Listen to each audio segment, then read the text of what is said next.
ರಾಷ್ಟ್ರೀಯ ಬಿಜೆಪಿಯಲ್ಲಿ ಮಹತ್ವದ ಬದಲಾವಣೆ ಆಗಿದೆ. ರಾಷ್ಟ್ರೀಯ ಕಾರ್ಯಾಧ್ಯಕ್ಷ ಹುದ್ದೆಗೆ ಬಿಹಾರ ಮೂಲದ ನಿತಿನ್ ನವೀನ್ ಅವರ ಆಯ್ಕೆ ಆಗಿದೆ. 45 ವರ್ಷ ವಯಸ್ಸಿಗೆನೆ ಅವರು ಕಾರ್ಯಾಧ್ಯಕ್ಷ ಹುದ್ದೆಯನ್ನ ಅಲಂಕರಿಸಿದ್ದಾರೆ. ಅತಿ ಚಿಕ್ಕ ವಯಸ್ಸಿಗೆ ಈ ಹುದ್ದೆಗೇರಿದ ಅಂದ್ರೆ ಬಿಜೆಪಿಯಲ್ಲಿ ಅತ್ಯುನ್ನತ ಹುದ್ದೆಗೇರಿದ ಮೊದಲ ನಾಯಕ ಅಂತ ಅವರು ಅನಿಸ್ಕೊಂಡಿದ್ದಾರೆ ಮತ್ತು ಬಿಹಾರದಿಂದ ಅವರು ಬಂದಿದ್ದಾರೆ.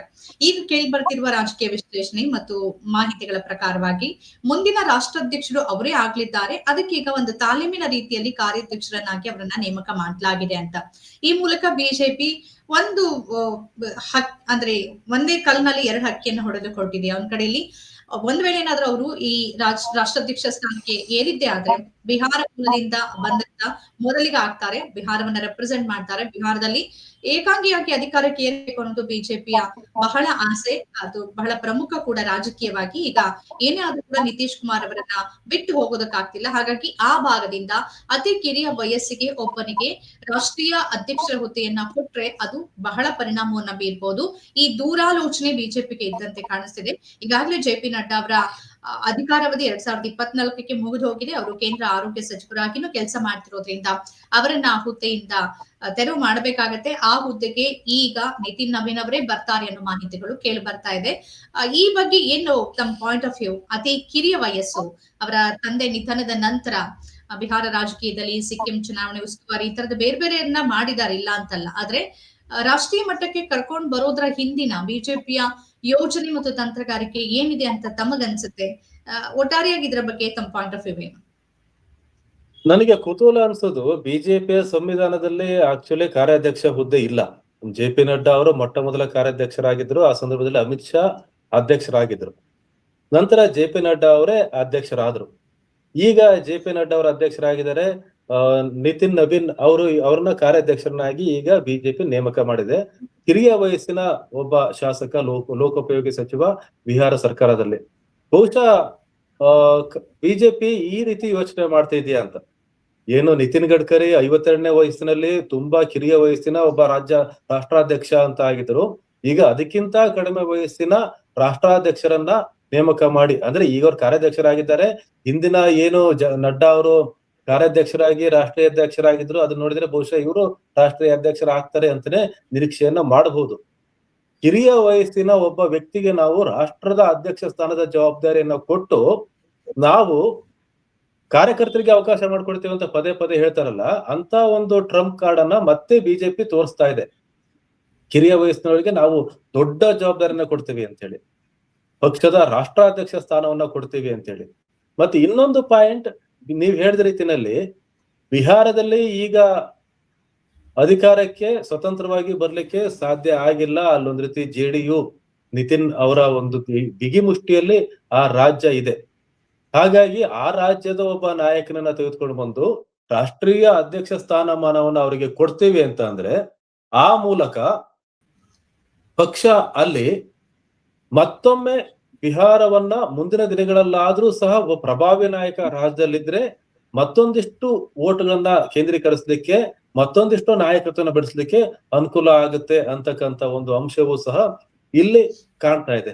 ಹಾಗಾಗಿ ಈ ನಿತಿನ್ ಅವರಿಗೆ ಬಹಳಷ್ಟು ದೊಡ್ಡ ಜವಾಬ್ದಾರಿಗಳು ಮುಂದಿನ ದಿನಗಳಲ್ಲಿ ಕಾದಿದೆ. ಈಗಾಗಲೇ ಸಾಕಷ್ಟು ಚುನಾವಣೆಗಳನ್ನ ಬಿಜೆಪಿ ಗೆದ್ದಿರ್ಬೋದು, ಆದ್ರೆ ಮುಂದಿನ ಚುನಾವಣೆಗಳೇನಿದೆ ಅದು ಬಿಜೆಪಿಗೆ ಸವಾಲಿನ ಚುನಾವಣೆಗಳೇ ಆಗಿರುತ್ತೆ. ಅದನ್ನ ಹೇಗೆ ನಿಭಾಯಿಸ್ತಾರೆ? ಮತ್ತೂ ಸಹ ಬಿಜೆಪಿಯಲ್ಲಿ ನರೇಂದ್ರ ಮೋದಿ ಮತ್ತೆ ಅಮಿತ್ ಶಾ ಇವರಿಬ್ಬರ ಮುಖಗಳೇ ಪ್ರಮುಖವಾಗಿ ಕಾಣುತ್ತಾ, ಅಥವಾ ಪಕ್ಷದ ರಾಷ್ಟ್ರೀಯ ಅಧ್ಯಕ್ಷರು ಸಹ ತಮ್ಮ ವರ್ಚಸ್ಸನ್ನ, ತಮ್ಮ ವ್ಯಕ್ತಿತ್ವವನ್ನ ಪ್ರತಿಬಿಂಬಿಸಿ ಪಕ್ಷವನ್ನ ಕಟ್ಟುವಲ್ಲಿ ಮತ್ತು ಸಮರ್ಥವಾಗಿ ಚುನಾವಣೆಗಳನ್ನ ಎದುರಿಸುವಲ್ಲಿ ಇವರ ನಾಯಕತ್ವ ಏನಿದೆ ನೆರವಾಗುತ್ತೆ ಅನ್ನೋದನ್ನ ನೋಡ್ಬೇಕಾಗಿದೆ. ಅದ್ರ ಜೊತೆಲಿ ಒಬ್ಬ ಒಬಿಸಿ ಅಂದ್ರೆ ನೀವು ಏನೇ ಮಾತಾಡಿದ್ರು ಬಿಜೆಪಿ ಆ ಟ್ರಂಪ್ ಕಾರ್ಡ್ ಬಳಸುತ್ತೆ ಅಂದ್ರೆ ಅದನ್ನ ಅದು ವಾಸ್ತವದಲ್ಲಿ ಮಾಡಿ ತೋರಿಸಿದೆ. ಕೆಲವು ಸಂದರ್ಭಗಳಲ್ಲಾದ್ರೂ ಅದ್ ಮಾಡಿ ತೋರಿಸಿದೆ. ಯುವ ನಾಯಕತ್ವಕ್ಕೆ ಮಣೆ ಹಾಕಿದೆ.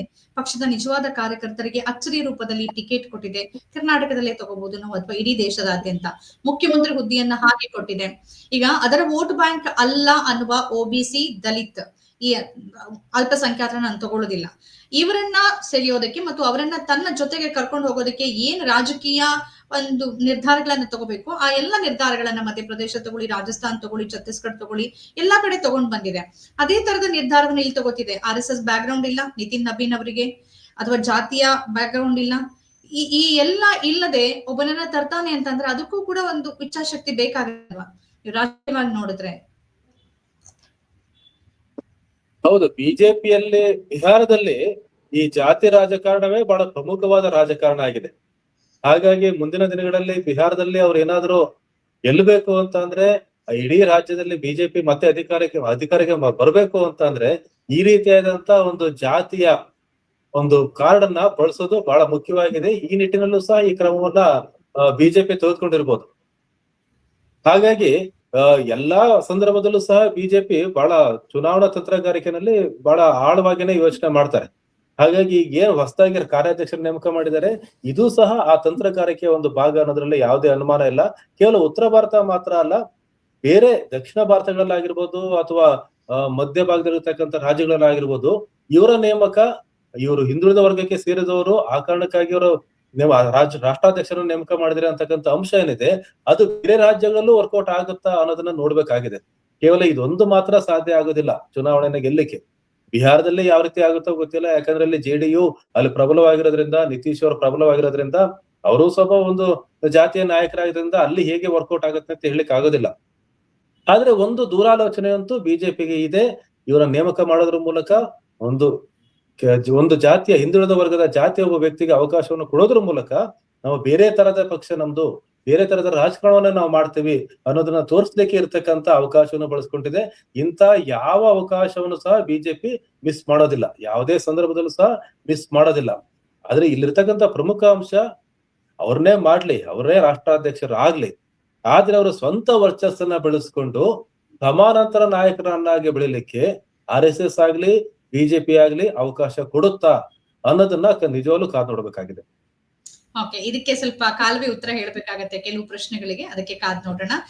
ಈ ಎಲ್ಲ ವಿಚಾರದ ಬಗ್ಗೆ ಇವತ್ತು ತಮ್ಮ ಪಾಯಿಂಟ್ ಆಫ್ ವ್ಯೂ ನಮ್ ಜೊತೆಗೆ ಹಂಚ್ಕೊಂಡ್ರಿ ಹೊನ್ನಾಳಿ ಚಂದ್ರಶೇಖರ್ ಅವರೇ, ಧನ್ಯವಾದಗಳು ತಮಗೆ. ನಮಸ್ಕಾರ. ನಮಸ್ಕಾರ. ಆದ್ಮೇಲೆ ಇದಾಗಿತ್ತು ಇವತ್ತಿನ ಪಾಯಿಂಟ್ ಆಫ್ ವ್ಯೂ ಕಾರ್ಯಕ್ರಮ. ಇದರದ ಬೇರೆ ಬೇರೆ ವಿಶೇಷ ಕಾರ್ಯಕ್ರಮಗಳು, ಚರ್ಚೆಗಳನ್ನ ತಾವು ನೋಡ್ಬೇಕು ಅಂತಂದ್ರೆ ನಮ್ಮ ಚಾನೆಲ್ ಅನ್ನ ಸಬ್ಸ್ಕ್ರೈಬ್ ಮಾಡಿ, ಎಲ್ಲ ಕಾರ್ಯಕ್ರಮಗಳನ್ನ ಲೈಕ್ ಮಾಡಿ ಮತ್ತು ಶೇರ್ ಮಾಡಿ. ಹಾಗೆ ಈ ಕಾರ್ಯಕ್ರಮದ ಬಗ್ಗೆ ತಮಗೆ ಅನಿಸಿಕೆ, ಅಭಿಪ್ರಾಯಗಳಿದ್ರೆ ಅದನ್ನು ಕೂಡ ಕಮೆಂಟ್ ಮುಖಾಂತರವಾಗಿ ತಿಳಿಸಿ. ನಮಸ್ಕಾರ.